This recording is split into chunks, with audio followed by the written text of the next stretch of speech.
be positive.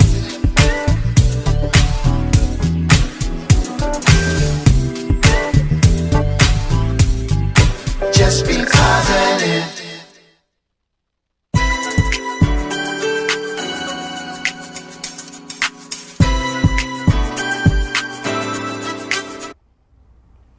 Hello and welcome to the Be Positive Show. Thank you guys for joining us. Let's get some formalities out the way before we start. First, I'm going to introduce Audrey Boller-Johnson, right? It's Audrey Boller-Johnson. Okay. And I'm going to give some quick shout out to our station network, and we're excited about you guys joining us today on the live broadcast. We hope you will welcome and enjoy the time with us. The following information will assist you on doing your visit to the Status Network. You have to download the app, which is Status Network. It's a little blue box that says Status Network, or Google the app, Google Play or Apple Store. Tell your fans to log on to Status Network to be able to enjoy the network show. Okay? So, Audrey. Yes. Thank you so much. It's a pleasure meeting you. Well, thank you for having me. Yeah, you and I just had some dialogue before we started, and I'm going to let you tell them your credentials. You have a list of stuff. Just tell them who is Audrey? Audrey. So my name is, as you introduced me, I'm Audrey Boller-Johnson. Mm-hmm. I'm a pharmacist by profession, mm-hmm. and I am a registered pharmacist, which is the RPH. I'm a consultant pharmacist, which is my CPH, and I have a master's in healthcare management. Oh, wow. And I'm also a pharmacy regulatory specialist. Okay. I know, right? How old are you? I'm of age. Okay. So how did you have time? You look like you're in your 40s. How did you have time to get all these degrees that you have? Oh, wow. Yes. Oh, so I've always had a passion for learning mm-hmm. and academia. And so I've always been driven to learn a little bit more. So I'm a pharmacist by profession, and I started out in retail pharmacy, and started out in hospital pharmacy and pushed to retail and vice versa, and that was my primary spaces. But I've had some very unique opportunities of exposure, mm-hmm. and got plugged in on a cleanup crew. Okay. And that really started the direction in navigating my path down a very, very unique journey. So I was in the retail space, and they asked me to do a reorganization of a pharmacy that wasn't in the best shape.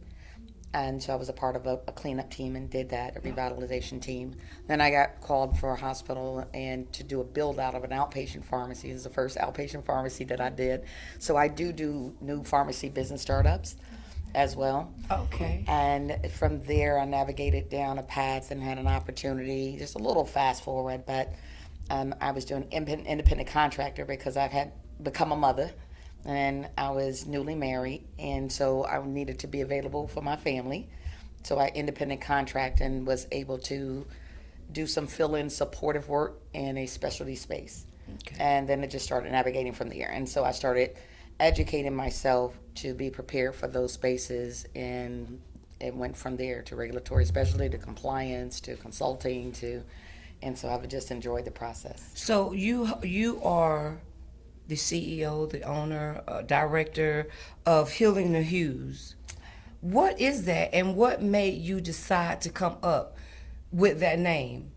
Well, thank you. So I developed RX View. Okay. It's actually my independent platform. It is my independent business, RX View, as a pharmacy operations consultant. Okay. And professional development trainer.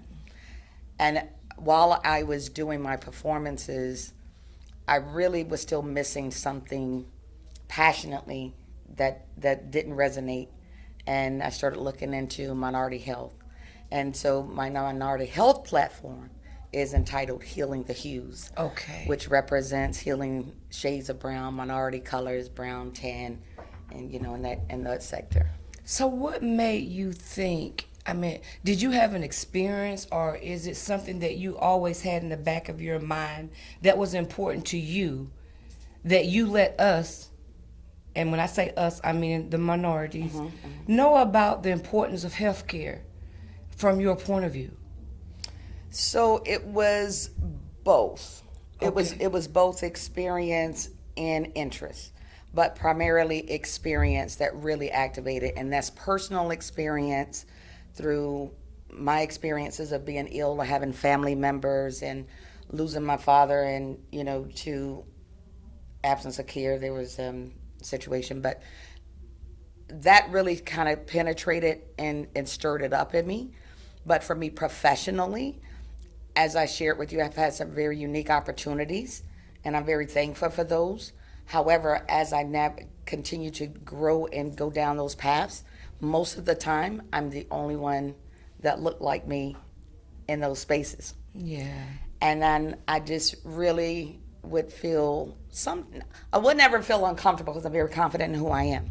However, I did identify that where are the other me's? Us. Because I know I graduated from HBCU, and which is Florida A&M University, and we Go graduate. Rattlers. Yes. Jaguar, no, sorry. Sorry to hear that.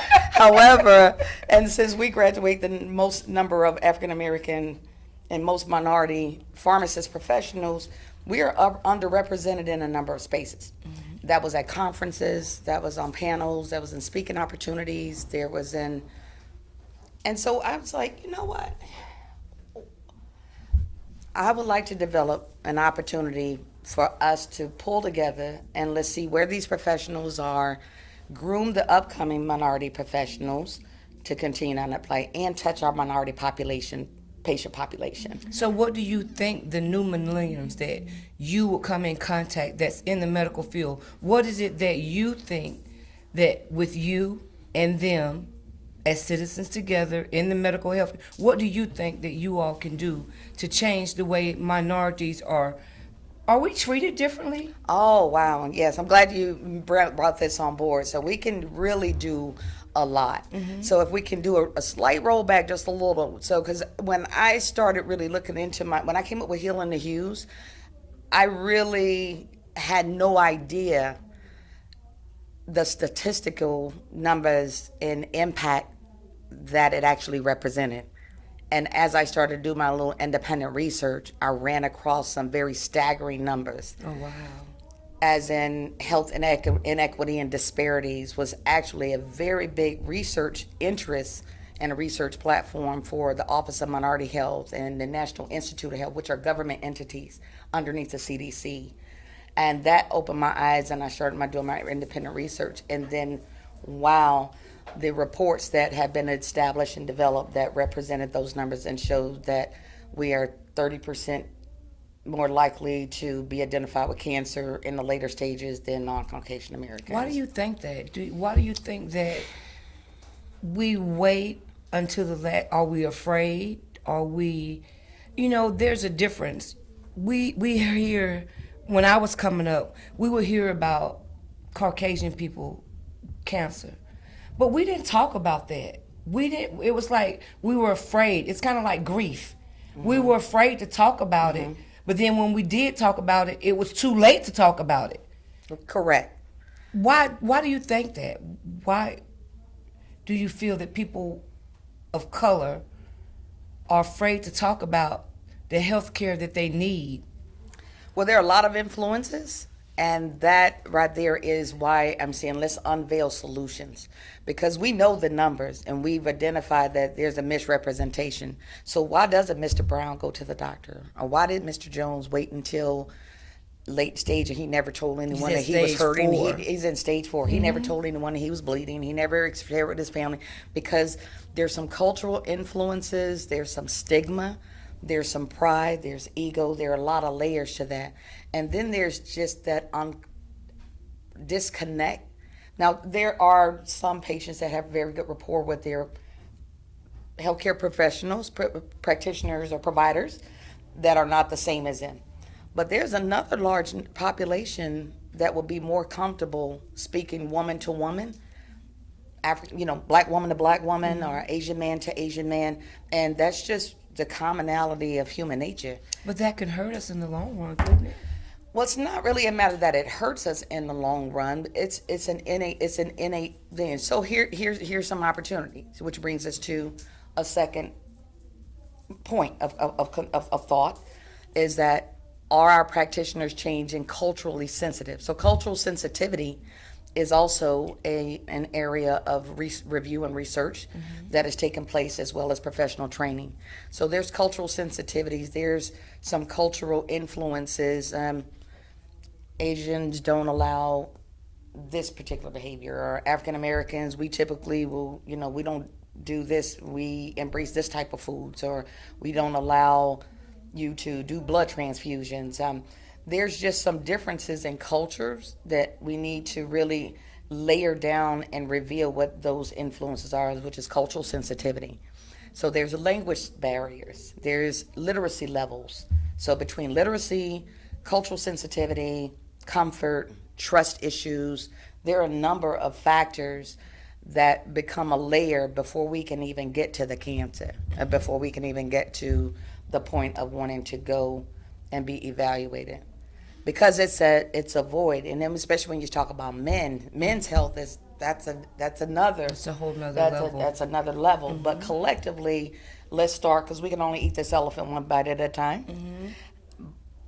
Cultural sensitivity, cultural changes, literacy levels, and access. So there are a lot of factors that come into that. But yes, do we hurt ourselves? I don't know that anyone actually embraces. We're very spiritual people. We like to pray. Yeah, we do. Amen. Amen. So we like to pray. But you know what? That's another thing like that I don't understand. Away. We as Afro-American, I know people on both spectrums. I know Caucasians. I know different races. But it seems to me that we, as a minority, we seem to take more medications than other races do. Do you think there's a reason why? Is it that we go to the doctor and they say, okay, you need another blood pressure pill? Well, I'm already taking this kind of blood pressure medicine. Do you think that there's a reason why we feel that we have to be always, I think we're over-medicated. I think some of the meds that they're giving us maybe killing us. You make a very good point. And there is polypharmacy that's going on where patients are prescribed, 5 or more medications and multiple medications for the same underlying condition.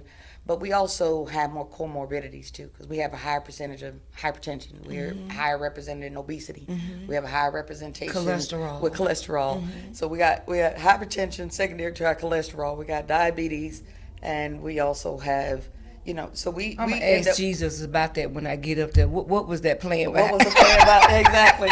So we tend to, require, we oftentimes require multiple layers of therapies to combat and offset one other condition to keep a harmonistic balance between all the what's going on metabolically.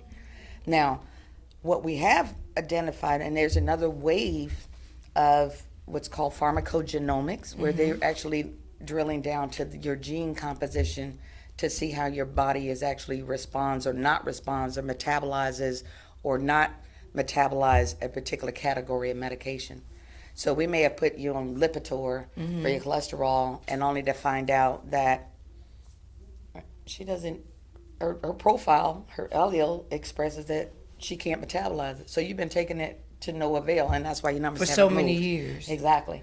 But we're just kind of breaking, well, not just, it's been a few years, but it's now really becoming very relevant. But for your point, we have more comorbidities. We do deal with obesity. We do have, hypertension, diabetes, cholesterol, glaucoma. We just deal with a lot. And weight is an underlying factor.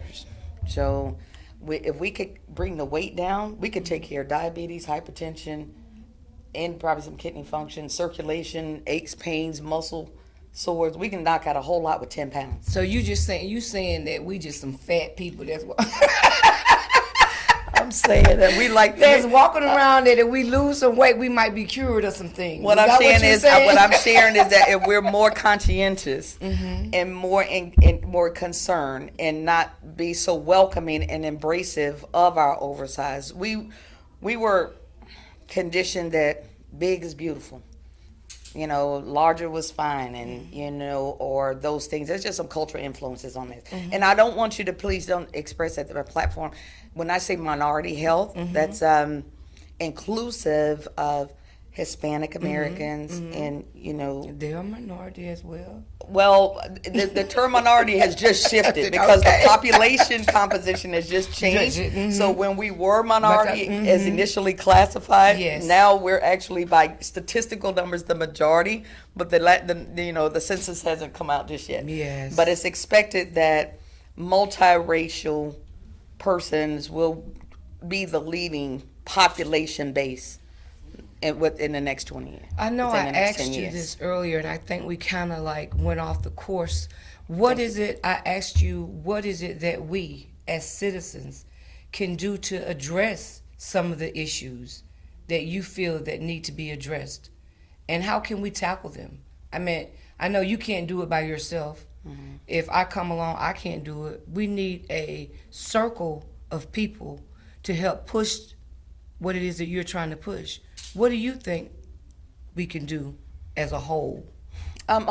As a whole, it would be nice to see more, and there are more initiatives that are moving forward. We need to embrace and participate. We don't participate as much as we could. There needs to be some mandate of cultural sensitivity training in the industry. There needs to be an alignment between some of the third-party insurances and their requirements to be more sensitive culturally. I can't express that we gonna fix us. Would it be nice to see a platform, an organization that focuses on minority health? Yes, that'd be great. And there are some smaller entity groups, and they're working collectively, but this is a broad expression. Don't you think it's going to be a task to try to get the word out to the people that need to know? You know, how do you go about that? How do you go about Mr. Smith goes to the doctor and they say, you need to take this or you need to take... Don't you think that they should be informed, or we should be informed of what it is that we're doing or putting in our body as a whole that will help benefit our health? Nobody teaches us that. Who wants to go and sit and learn about it? So there's, it's interesting that you bring that on. And so, yes, we can tell you the basic metabolism process and how your body actually metabolizes. The physician offices, the healthcare providers that are providing the direct health would be the first place of onus to make sure the education is understood. Now, there are some accountability standards that have shifted from payment sources.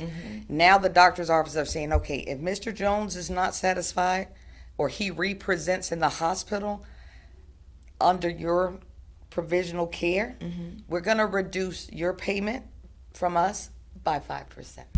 Oh, wow. So if I were you, I would make sure that I'm paying attention to his health care and his therapy and making great decisions, because That makes me think, do they give us medicines and stuff for us to come back to see them so that they can make money? Well, there was a time when there wasn't as much, there probably wasn't that complete passionate care. By no means am I expressing this collectively. I have to be very careful, to not be tagged with that. However, now you're held to an accountability standard. People don't do what you expect. They do what you inspect. They don't do what you expect. They do what you inspect.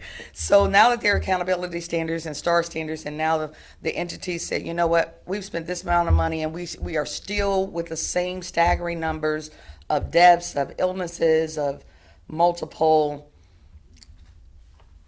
conditions of diagnosis, et cetera. We got to go back to the practitioner base. So that's on a professional entity, yes, prepared professionals. In the groups, yes. I mean, like I said, I can speak from the African American community. I can't speak completely from the Asian community or the Hawaiian Pacificers and the Island Pacificers that are also included in those numbers. And then, we have the Mexican, we have Hispanics, and we have Cubans. So there's different influences on those cultures as well. I think each group has to take on an initiative and a commitment, and the healthcare professionals within those within those groups say, yes, we want to make a difference in our community. I would like to make a difference in our people and be available. So more health fairs, more culturally understanding language, understanding. And we've got to kind of go back. This is a big undertaking. It's a big task. There are a number of initiatives that have been put in place to encourage organizations to participate. But how do we know about these things? Well, See, that's the problem. Getting it out there for us to know about it. I go to a doctor's appointment, go in, see whatever it is, routine visit or whatever. They give me my prescription, send me out. They don't tell me resources that I can go to. Exactly. To tell me, to help me figure out, okay, this med, how can we do it to reduce this medicine? They don't tell me that. They just give me a prescription. I'll call in your prescription, and there we go. We're taking it. I mean, where do we go? Exactly. To find and that's out. where Healing the Hughes, that's exactly where RX View, and I said, I want to build a minority healthcare platform to stimulate professionals and activate not just RX View. I mean, I wouldn't be able to do it like you say alone. However, other entities with initiatives and an interest take on an interest and a passion and identify that this is a need. This is a big space of need. Resource direction, affirmation, follow-up, coaching, development.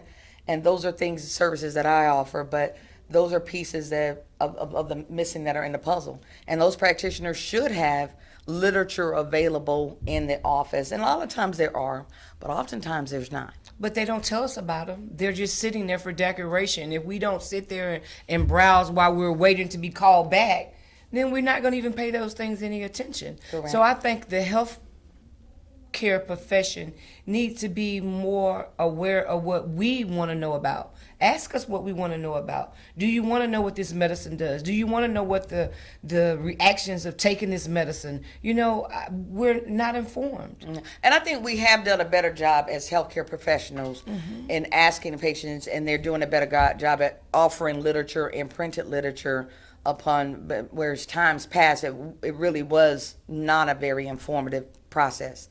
But now they are taking a little bit more time because there's an accountability of standards. Because now your patients can actually report you to their insurance provider. It's like a lack of care, right? Yeah, and they're going to say, okay, we received a complaint from Mrs. Jones. We received a complaint from 5 clients, and are you educating our recipients of care that we reimburse you for your services? That's funny that you say that, because with my insurance, like, I can go to the doctor and a couple of days later I can get a phone call and they will ask me questions like, I don't have time for this. Yeah, they need you to answer the survey. They need you to answer the survey, because that's how they get paid, and that's how they tell us that it's to make our services better. It's true. It's both ways. Not only with how they get paid, but it will influence their bonus pay or their perk pay, and it could influence their base pay. It absolutely could.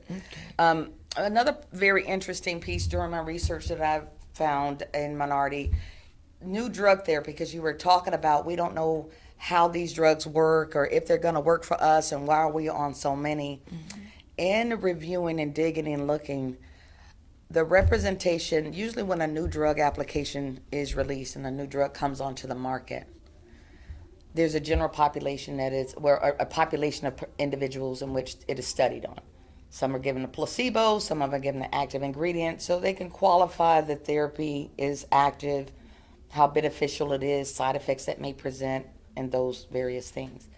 But it's a particular population base. Minorities represent less than 1% of the population that are tested in medications before they're even released on the market. Oh, wow. And there were many in which it is the primary drug that was used, and there was no minority study or individual or study subject, no subject within the statistical numbers.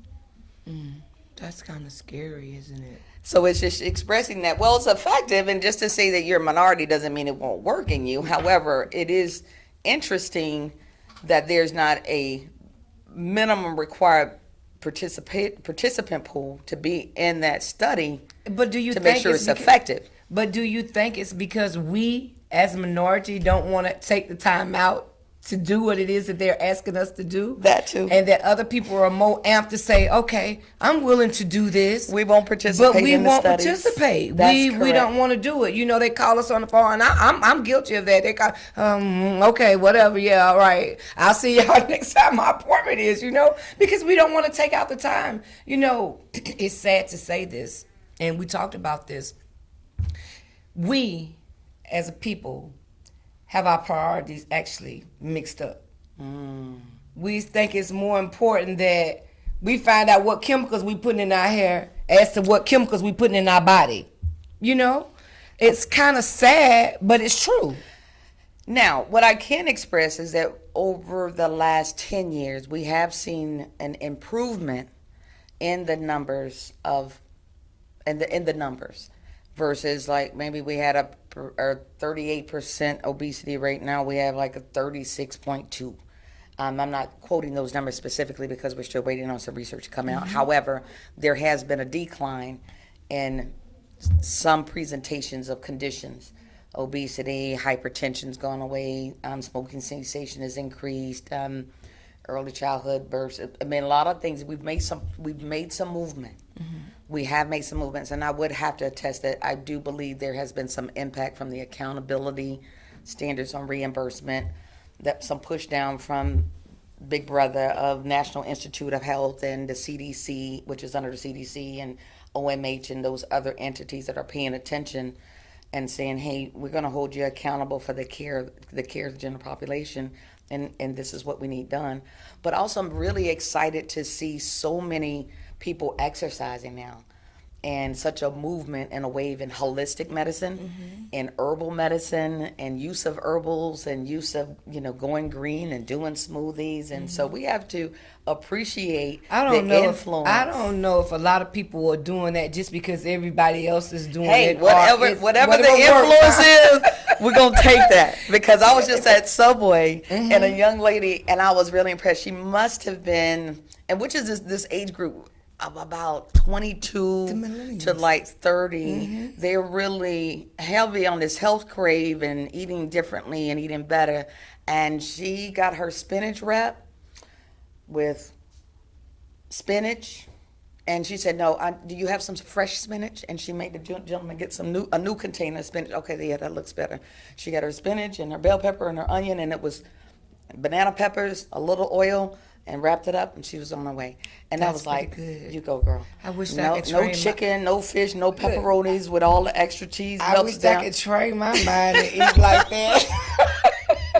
So I say that to say that that's not the only way to eat. However, it's interesting that those changes of behavior, those cultural influences, whereas we wouldn't eat no spinach before. No. We didn't know about it. We didn't know about kale. We ain't know nothing about kale. Kale, the superfood. They even got kale milkshakes. Y'all know that? They got kale chips. We had kale. Yeah, we had kale all over the place. They know how to get us. They'll put it in a chip, huh? But That's will it. we eat it? But will we eat it? You know. So I was introduced to you. Were introduced to me by Lisa Packard, which is the owner and co-founder, CEO of Go Forth and Sustain. How do you guys? How does her organization and what she does tie in with what you're trying to do? Oh wow, that's a great alignment, actually. And so, believe it or not, I know Miss Hughes from high school many years ago, and I hadn't seen her, but she was on Facebook.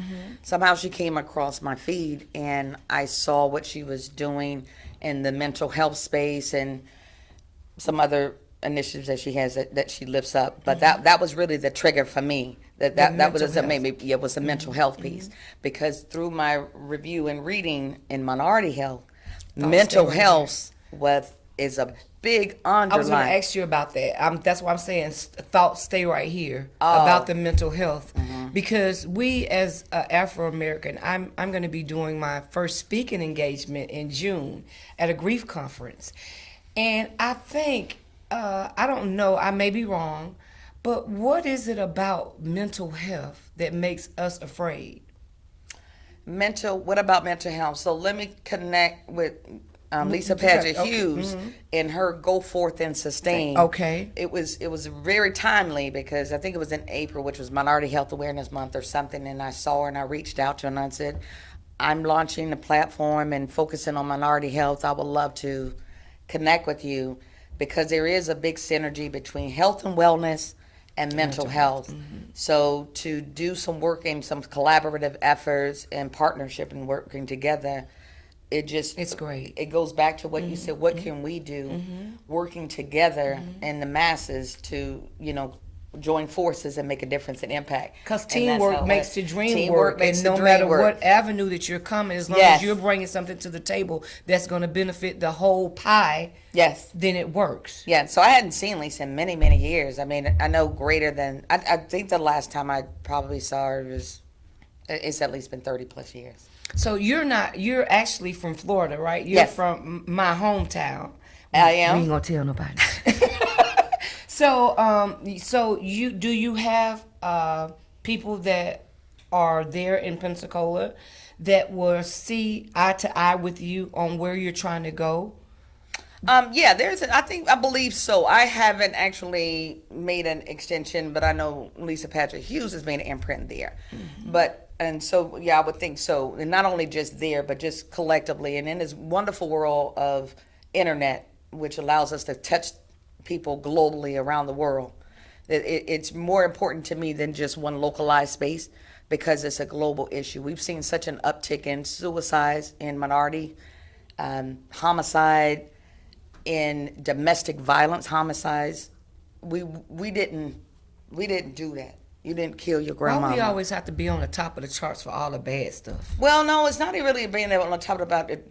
I'm not discounting your point, but what I'm talking about the shift in behavior. Whereas 20 years ago, we didn't see where a father would kill their kid. That just wasn't what black folks did. Yeah. But now It's on the rise, huh? it's on a big rise. Random shootings. I mean, but there's a lot of societal influence. But to your point in regards to what's going on with us as African Americans in the mental health and why we don't embrace it, the bigger piece would be because cultural influences, going back to what we're talking about cultural, back in our culture, it wasn't talked about. But this can go back to some learned behavior and influence back from the slave days. And, you don't tell.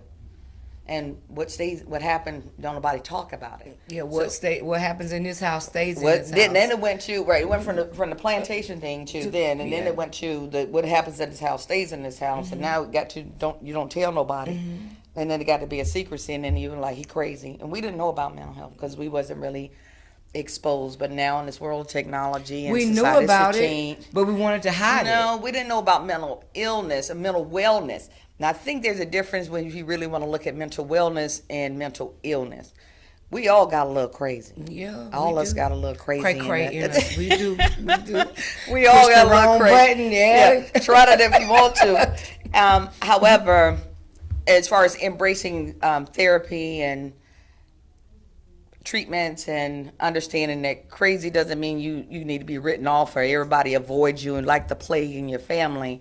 That's not okay, And so because we do have therapies and we do have medication, So do you that will think bring that's why we don't embrace mental wellness or mental health because Absolutely. we feel that we're going to be pushed back to the side? Absolutely. Nobody's going to want to be bothered with us. Absolutely, there's a stigma. Oh wow. There's a stigma not only in your social arena, in your family, in your social circle, your workspace. There's also on your insurance. It'll impact your health insurance. It'll impact your life insurance, your ability to get life insurance.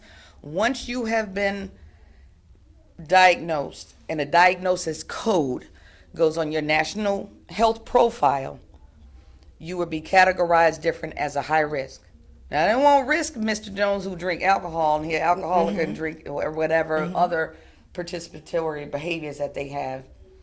But being treated for depression or anxiety or bipolar, those classification codes on your national health profile will influence your rates and your ability to be covered. But it's got to be more to that, because most of the times we don't even know about that. What you Exactly. just shared with us, we don't even know about that. Yeah. I think it's a stigma within us as a culture that we feel that if we Oh, go okay. I understand get what you're help, saying. Mhm. that they're gonna play. I'm crazy. They gonna say I'm crazy. Oh, okay. Nobody. You know mean what I'm from saying? the personal perspective. Perspective. Understood. Yes. I apologize. Yes, That's okay. Yes, That's yes, all right. yes, yes. So I do think it's just like I said, because they're gonna call me crazy, and I don't think nobody wants to really talk about their emotions, and that's where family therapy, early intervention comes into play.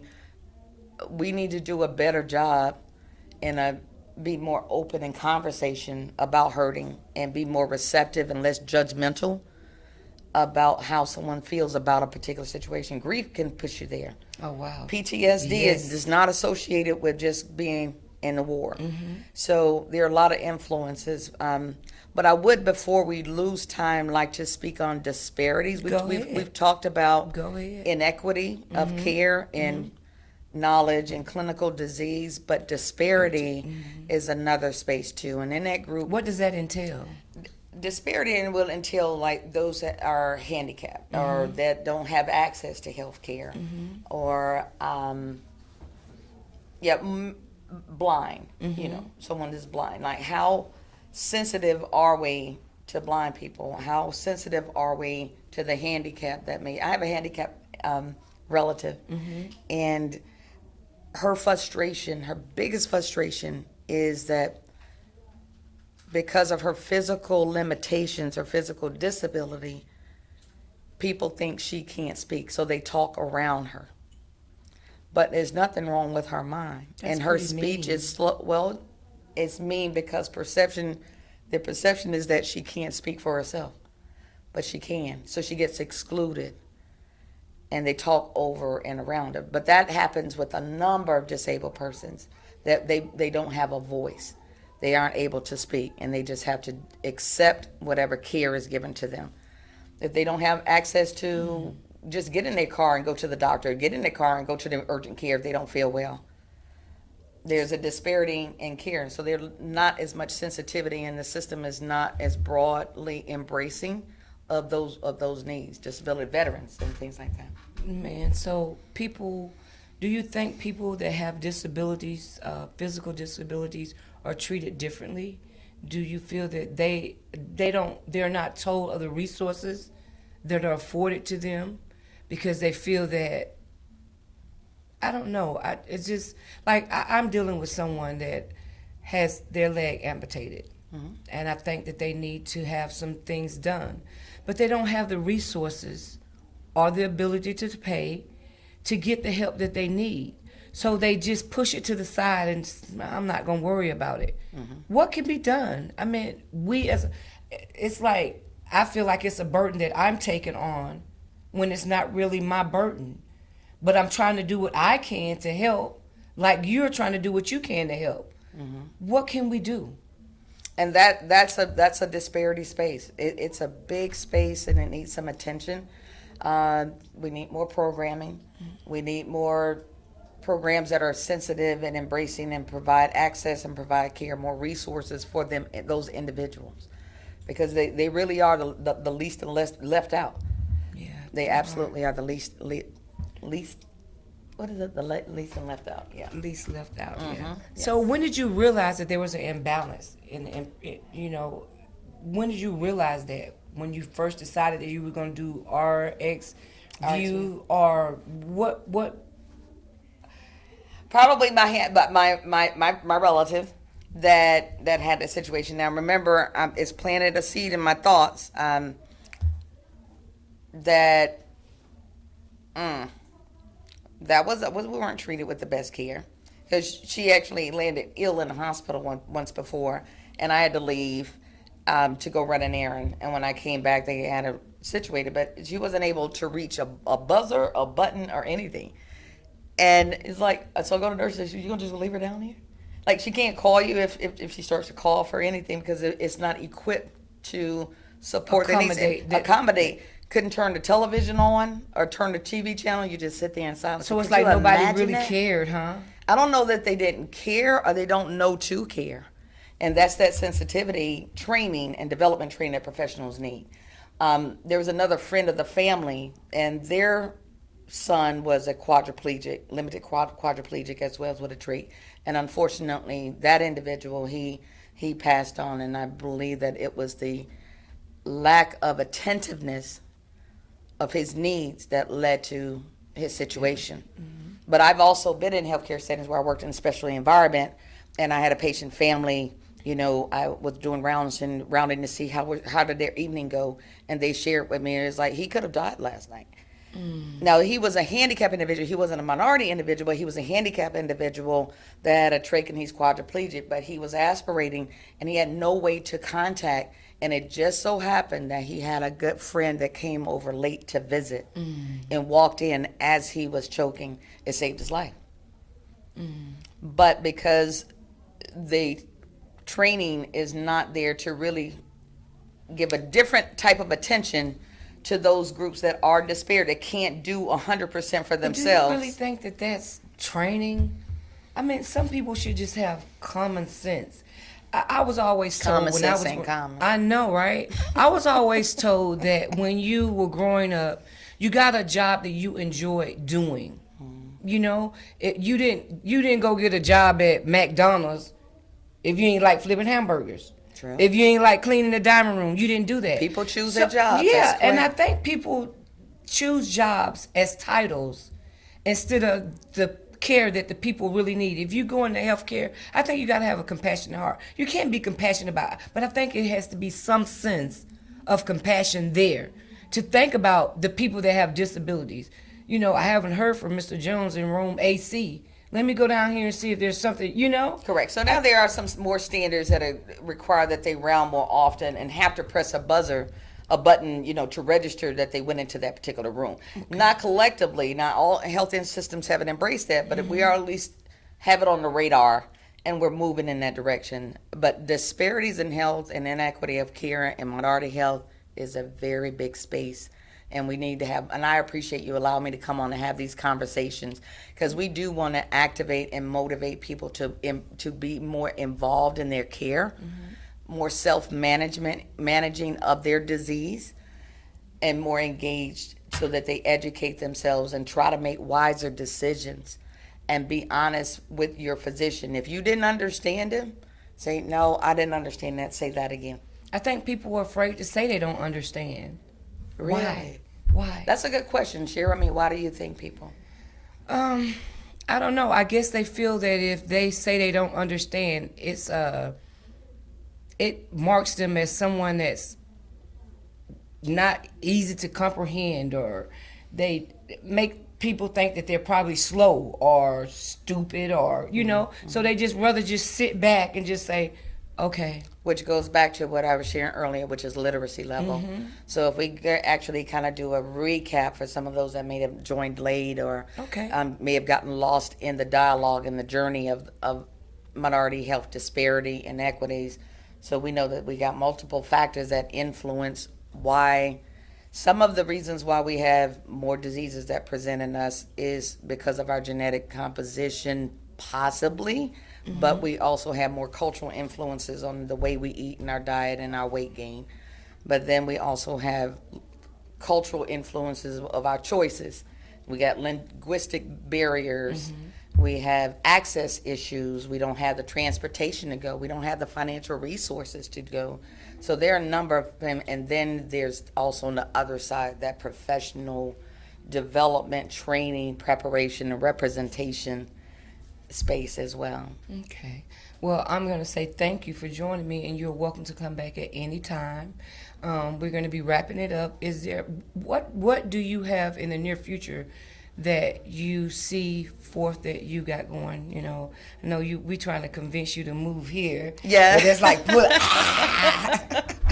but so what do you have here that's in the future for? Building for RxView is to build a minority healthcare platform, and my conferences and mini-series on Healing the Hues. So I will be doing a Healing the Hues conference for minority healthcare and disparities, unveiling solutions, targeting healthcare professionals that provide care to minority populations as well as minority professionals that need development. Also working along with matters of the mind, go forth and sustain with Lisa Hughes in the mental health space, so that we can do a collaborative effort of impacting health wellness and mental wellness. So we have some speaking platforms that'll go forward on that. But yes, look out for Healing the Hughes as we continue to develop and work in those spaces to educate the public, influence the practitioners, and develop a better track for unveiling solutions to improve participation as well as the care that is being rendered. Okay, I didn't, I don't know if I said this or not, but I want you to give them your contact information. I didn't give the call-in number because when I said that, you was like, so I didn't give that number. So if there are some viewers that are out there that is interested in the service that you have to offer, can you give them your contact information so that they can reach out to you? You can contact me at Audrey at therxview.com or info, I-N-F-O, at THERXVIEW. Okay. I want to thank Teddy. I'm not for sure if you guys heard when the intro came on. Well, we do have a new Be Positive intro song, and I would like to thank Teddy Austin, which was my first guest on the show, for that amazing rendition of Be Positive show. So I wasn't for sure if you guys heard it or not, because we kind of heard something totally different. So I do want to thank him. Again, you are welcome to come back at any time. Thank you. And because we may be able to hone this in and just touch on a particular topic. I would love to come in and just speak on one particular. It could be veterans health specifically, so that we don't give such a broad space. But this was a great introduction to the platform, and I appreciate you. And let us know when that conference is. I might have to take a drive just to come to visit you. Awesome. All right. Might have to bring my little media guy on so that we can do some little extra stuff going on. Awesome. Yeah. So thank you again, and I guess that's going to wrap it up for us. And remember to always be positive. Good night.